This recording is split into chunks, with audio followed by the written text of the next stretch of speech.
আমার কলকাতা নিউজ, কথা হবে সামনাসামনি।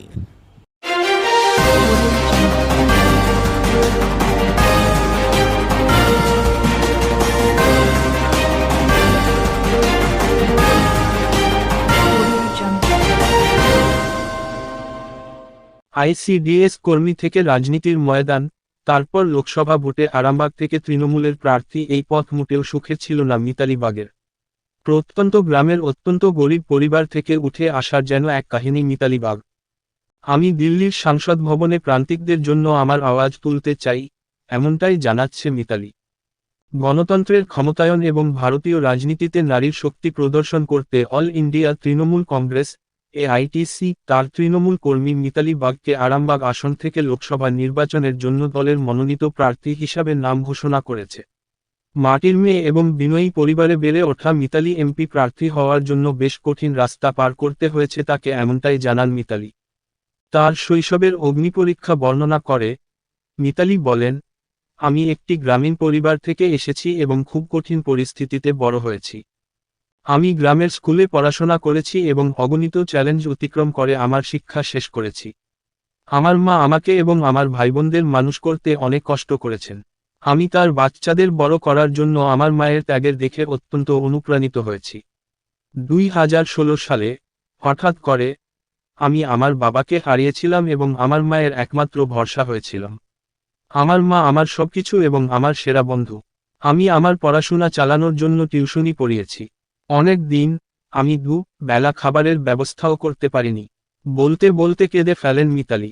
সাংসদ হওয়ার পর তার পরিকল্পনার বর্ণনা দিতে গিয়ে আবেগাপ্লুত হয়ে মিতালি বলেন, আমি নিশ্চিত করতে চাই যে কোনো গ্রামের কাউকেই আমি যে কষ্টের মুখোমুখি হতে না হয়।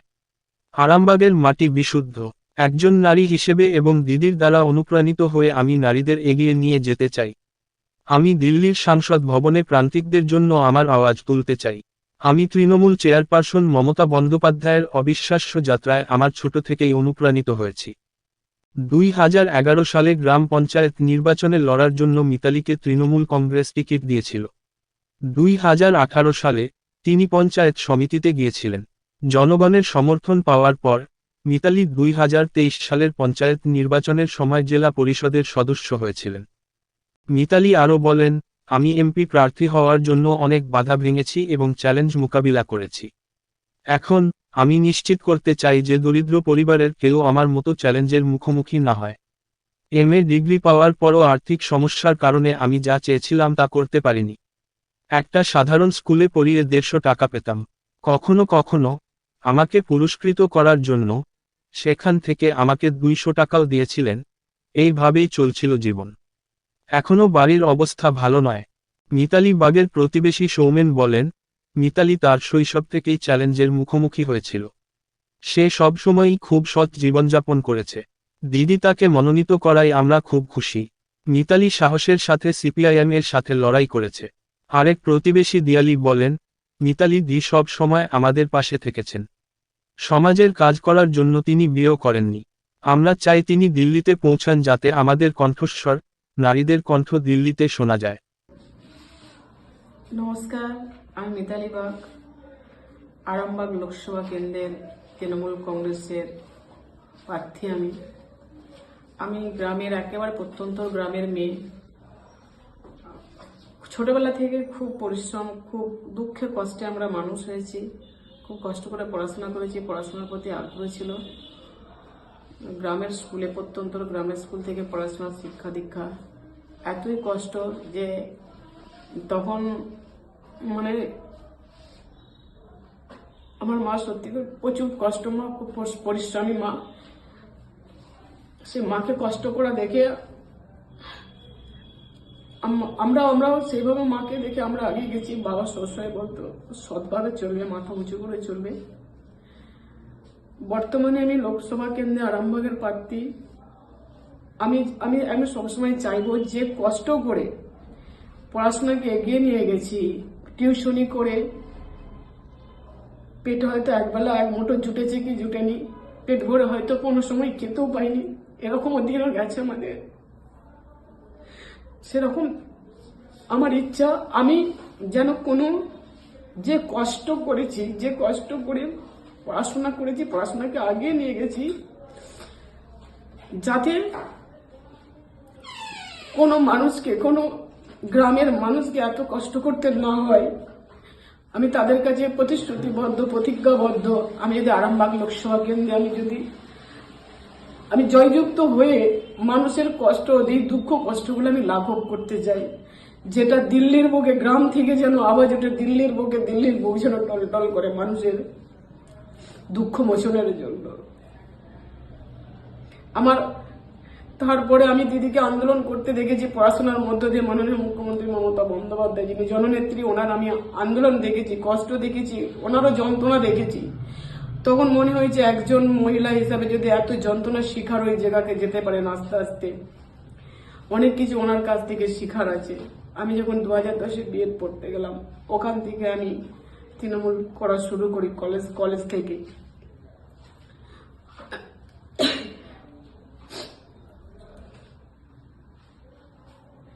তারপর 2011-তে বিএড করার পর 2011 সালে দল আমাকে বলল যে তোমাকে প্রার্থী হতে হবে।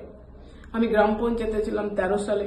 তারপর মানুষ কি করি, মানুষের সাথে নিয়ে করি, মানুষের পাশে থেকে আশীর্বাদ নিয়ে পুনরায় আমি 18-তে আবার পঞ্চায়েত সমিতিতে ছিলাম। মানুষ দোয়াত ভরে এবং বুক ভরে আশীর্বাদ করেছে। ওখান থেকে আমি 23-এ জেলা পরিষদের মেম্বার হয়েছি। বর্তমানে আমি লোকসভার প্রার্থী। আমার আরো একবার আমি বলতে চাই, যেভাবে যে কষ্ট করে মানুষ হয়েছি, বড় হতে পেরেছি কিনা আমি জানি না, কিন্তু যেভাবে যে কষ্ট করে আগিয়ে এসেছি, যাতে কোনো মায়ের সন্তানদের এত কষ্ট করে বড় হতে না হয়, কষ্ট সহ্য করতে না হয়। আমার রাজনৈতিক জীবন কাজ করতে করতে 2016 সালে আমার বাবা হঠাৎ করে উনি আমাদের ছেড়ে চলে যান। তারপর মা একমাত্র সাহারা।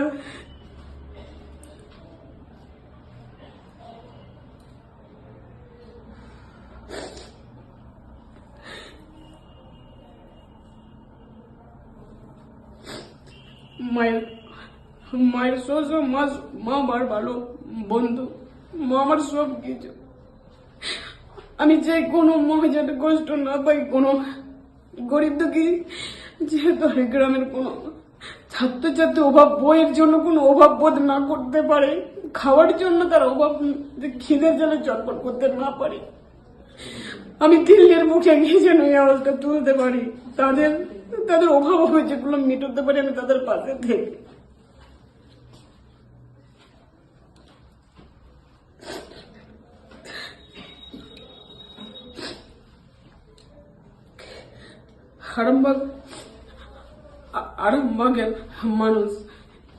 আরামবাগের মাটি পবিত্র মাটি, ঠাকুরের মাটি। আমি চাই এই ঠাকুরের মাটিকে পবিত্র বজায় রাখতে, এবং যে সমস্ত কাজ হয়নি আমি সেই সমস্ত কাজগুলো করতে চাই মানুষের পাশে থেকে, মানুষের আশীর্বাদ নিয়ে। বিশেষ করে আমি যেহেতু মহিলা, আমি মহিলাদের জন্য, মহিলাদেরকে আরো এগিয়ে নিয়ে যেতে চাই। দিদির আদর্শ অনুপ্রাণিত হয়ে দিদিকে দেখে মহিলারা যেন আমার মতো, আমার যে চোখের জল ঝরছে যন্ত্রণায়, দুঃখে, কষ্টে, 150 টাকাতে একটা সময় গেছে। আমি MA পাস করার পর ভালো কিছু ইচ্ছা থাকলে আমি করে উঠতে পারিনি। আমি 150 টাকাতে, আমাদের একটা দাদুর স্কুল ছিল বাচ্চাদের, BC রায় মেমোরিয়াল ইনস্টিটিউশন, সেখানে আমি 150 টাকার বিনিময়ে আমি কাজ করেছি। আমি একেবারে পয়সা নিতাম না। আমি দাদুকে বলতাম যে 300 টাকাটা আমাকে 1 মাসে না দিয়ে পর ওটা জমিয়ে রেখে আমাকে যদি একসাথে দেওয়া হয়, সেটা আমার কাজে লাগবে, আমাদের কাজে লাগবে। দাদু ভালোবেসে তাই করতেন। কিন্তু দাদু আমার আজকে সেই দাদুর কথা ঘুম মনে পড়ে। আমাকে লুকিয়ে ওখান থেকে সবাইকে না বলে, স্কুলের অন্যান্যদের না বলে, 150 থেকে আমাকে 200 টাকা করেও দিতে। আমি সে দাদুর কাছে কৃতজ্ঞ। হয়তো ওনারা আমাকে সর্বসম্মতভাবে আশীর্বাদ করেছিলেন বলে হয়তো আমি আজকে আরামবাগ লোকসভা কেন্দ্রে প্রার্থী হতে পেরেছি, যাতে কোনো মানুষের